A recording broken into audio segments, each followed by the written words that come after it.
bring us to where we are now, to where we are asking for somebody to come in and save us. And they're already here. And if we ask, because of our free will, will you please save us? Well, then we've asked for it. And we've gotten exactly what it is that we deserved, because we didn't take responsibility as a race to fix our own problems and to deal with our own problems. We kept looking outside of ourselves. And, you know, this is why the Andromedans are so strong about us growing up and really taking responsibility for it.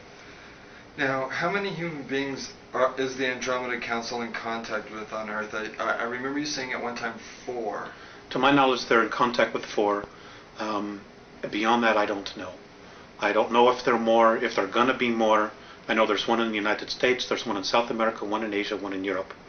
But there are other groups that are here, you know, over 170, who may also on some level be talking to people and communicating, whether it's physical or telepathic or through mediumship, you know, dealing with the different spiritual levels.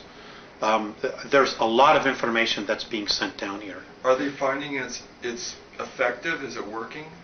To a degree, it's not working as quickly as they want, simply because most people are incredibly apathetic. Right. They're stuck in their 9 to 5. I have to make my mortgage payment. My kids got to get to school in the morning, and I don't give a damn about anything else. Right. And unfortunately, that isn't going to work. It isn't going to save you. It isn't going to protect you. There's so much more going on here, you know, and we are just one small part of this whole picture that's going on, and we have to wake up. Period.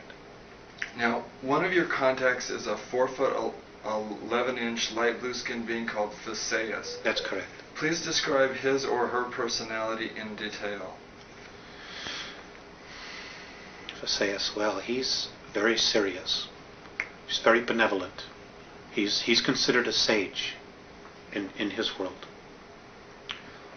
He's an incredible healer. He has perspectives on things that are just far beyond anyone that I know. He's very direct. He's very humble. He's very soft. He's very direct. And when he moves into a room, like when I've walked with him or walked with the others, when we walk into rooms or different areas of motherships and the ships, energy changes. People, of course, they're very in touch with energy themselves. They instantly turn and they acknowledge him, and they bow. I guess he would be considered an Ishwish, or a Yahweh, an Admiral, or I don't want to use the word God. An elder. An elder, you know, of tremendous of wisdom and insight, and that they take very seriously what is going on here, and the manipulations, the things that the Greys, the Orions, and the Reptilians are doing here. They're appalled with what's going on here. The other one is Morane. Well, let me get to Morane in a second here. You mentioned directness twice. With that in mind, what was the most memorable interaction you have shared with Theseus?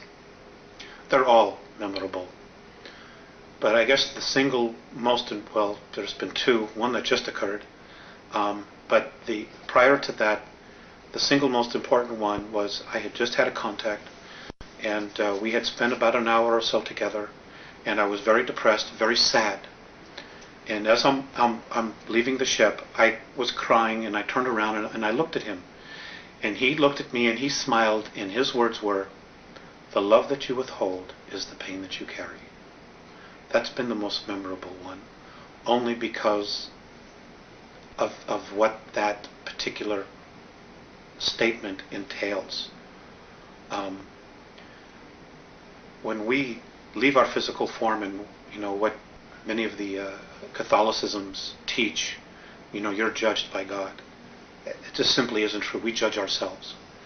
And what I read in that statement is that when we cross over, we look at the places in our life where we withheld love, that we maybe didn't give enough. And we judge ourselves on that. So that's been the most profound one for me. And Morane, he's a 7.5 or 8 foot snow white skinned hairless being. Uh-huh. Also, he's light blue as well. Oh, light blue. I'm sorry. He's light blue. Can you describe his or her? Oh, he. Can you describe his personality then in detail? He's serious, but he also has a really good sense of humor. Um, he can snap me out of my depressions very quickly, and he has just a different perspective on of looking at things. He also tends to be part of their exploratory team. In other words, when there are times when they need to defend themselves or they're confronted with something, he takes on a military type of role. He's very, very fatherly, big brother. He's also one that he shows more emotion. He'll give you a hug or put his arm around you, and he's just really, really wonderful in that sense. He's more human in that sense. He's not as sterile sometimes as Visayas would appear to be. It's not that they're not loving, but sometimes Morane is a lot more animated, and I can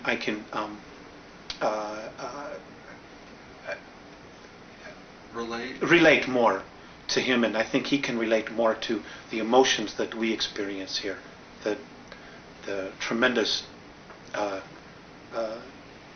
extremes that we experience. I think he's a little bit more in touch with that, than maybe sometimes Visayas appears to be. Now let me ask you, what was the most memorable experience you've had with Morane?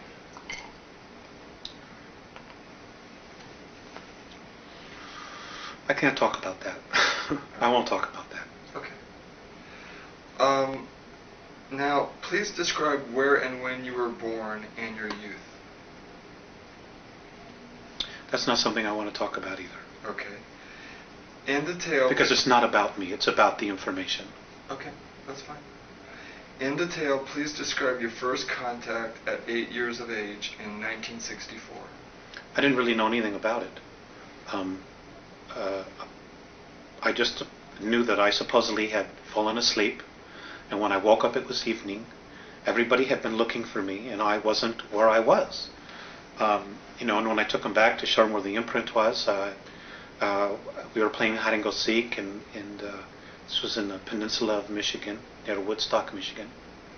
And people had been looking for me, and I wasn't there, and I got a spanking, because I wasn't where I was supposed to be, and I'd been missing for hours. I didn't really know what had occurred until the second contact, which was at age 14, where I was told what had happened, that they had given me a physical. They had given me a suggestion to forget because of my family members just simply wouldn't understand. And they were right. They were very right about that. Why was the physical necessary? Well, they do that all the time. They do that to everybody to make sure that you're physically fit, because they genuinely care about your physical health. And if there are problems, they want to make us aware of it and maybe offer a suggestion, like maybe you shouldn't do this, you shouldn't do that. Some people are even experiencing healings. And it's just a genuine caring for, of acknowledging who you are, not only on a physical level, but on a spiritual level. Now, at age 14, what was the nature of that contact? I was taken out of bed, and I woke up and I was on a table in a room, and this was my first introduction to Visayas and Morane, at least conscious introduction. And they were looking down, and I did, on a soul level, experience a recognition. There was no fear whatsoever. And we talked, and they showed me some things about my physical self.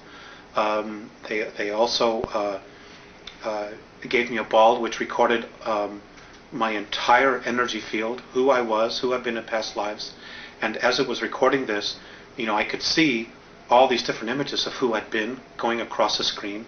And they saved this, and this was put into the computer so that they would contact me and could contact me no matter where they were at any particular time that they need to. I was asked if I wanted to help them. I agreed to do this, although at the time I didn't know exactly what it would entail.